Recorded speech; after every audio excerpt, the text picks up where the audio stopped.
Welcome back, Alice. Volume 1 review. Last month, I reviewed one of Shuzo Oshimi's oldest work, and now I find myself in the position of reviewing his most recent ongoing series. Welcome back, Alice. Does it offer the intriguing yet often bizarre storytelling the author is known for? Let's find out.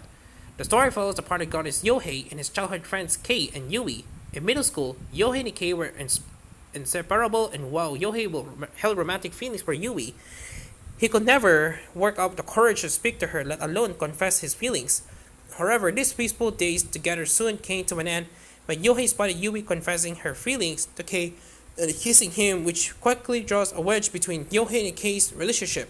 Before they got the chance to make up, Kei's family moved away, leaving Yohei alone at school with nothing but these bitter feelings.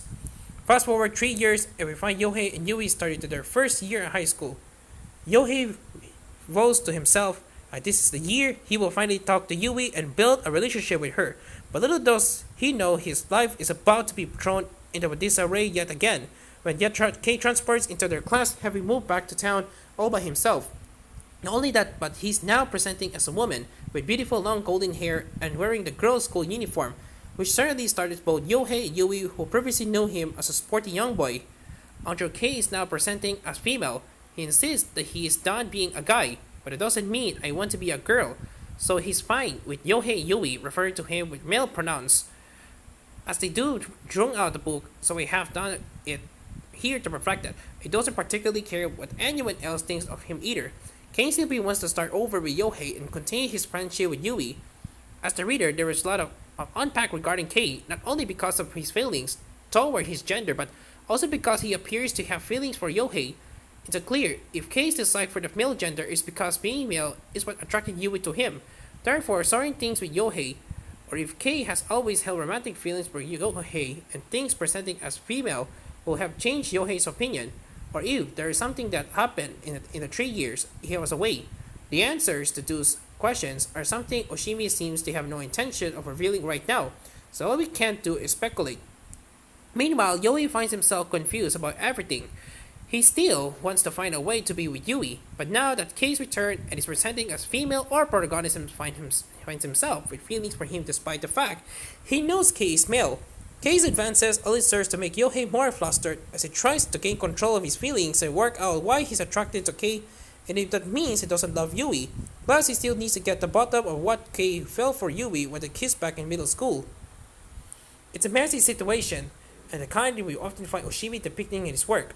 A fairly ordinary young man getting wrapped up in something outside of his average lifestyle is the theme of most of his works, including Flowers of Evil and Happiness. Andre that one has a fantasy bias to it.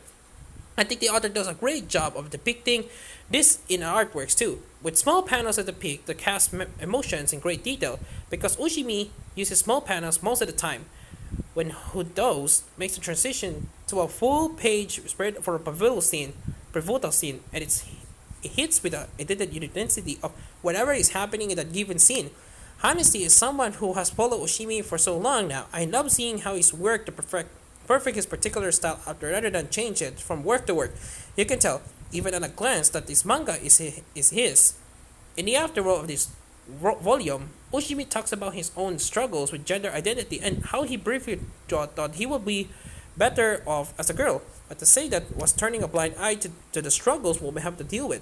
In this manga, he hosts to examine, confronts, and to construct one's sex drive and masculinity. And I think as far as it goes, he's off to a start. It's clear that rather than trying to jump on board the popularity of LGBT plus themes in manga right now, Oshimi is instead tackling a subject close to his heart. That's not to say it isn't also jumping on the bandwagon, but now knowing the author identifies with the struggles of his characters and make it easier to give some leeway there. This manga is trying to convey a lot of raw emotions, and I think depending on how Kei's situation is handled, it may come off as insensitive to some readers who are trans, non-binary, or relate in some other way to his situation. Yoi's confusion over being attracted to Kei may also prove another red flag there, since it borders on being disrespectful. But for this kind of story, it's also surprisingly honest in a way that Oshimi isn't afraid to be. If you're reading anything else from the author, you know more or less what to expect, but newcomers may want to check out the pre-preview before committing to reading the volume. Welcome back, Alice Volume 1, Come to the West. Thanks to Kodansha has been translated by Daniel Coleman. The translation reads well, no issues to note. The series is ongoing in Japan at 4 volumes, and Kodansha has already released Volume 2 digitally, with a print release to follow later this month. Volumes 3 and 4 are set to follow in August and December, respectively. Overall, welcome back. Alice Volume 1 is an intriguing look at not only what gender means on an individual level, but how those around us come to understand it. Our cast is already going through turbulent time as they enter high school, but Oshimi isn't afraid to throw the cat among the pigeons and plunge them into chaos as the genre explores these themes. A free preview can be read on Kodansha's website here. 9 over 10.